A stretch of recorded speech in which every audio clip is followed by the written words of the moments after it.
Salam sejahtera tuan-tuan dan puan. Guys, korang tengok ni.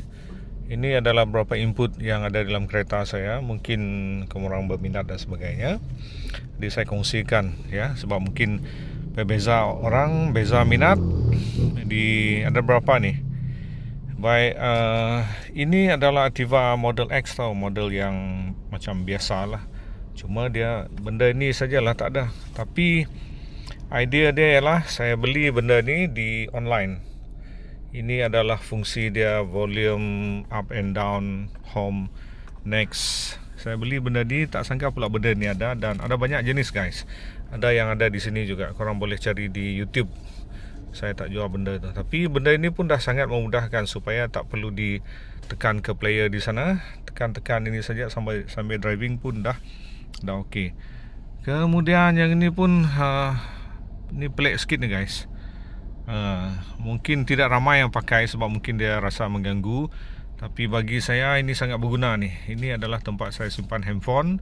Selalunya tegak lah. Jadi dia tidak mengganggu saya pusing steering sebab dah biasa. Dan ini sangat baik untuk perjalanan dekat ataupun jauh, untuk main lagu, untuk WhatsApp yes no itu saja.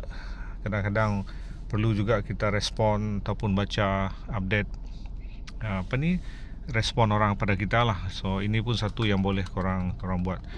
Kemudian ini satu guys, ini bukan Jaya Oil, tapi ini adalah spray air biasa saja, air pipe ke mineral ke, untuk mengelakkan kita mengantuk ya. Biasanya kalau dah panas di luar, sejuk di dalam, mudah mengantuk, ambil benda ni, spray, hilanglah mengantuk tu.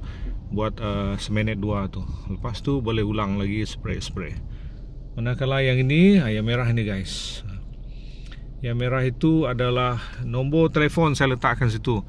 Itu tidak selalulah saya blok kereta orang, tapi itu untuk safety saja ya, kalau waktu emergency. Sebab ramai juga saya tengok yang main sukati je parking, pemandu tak ada sana, dan kadang-kadang buat orang yang nak keluar tu marah.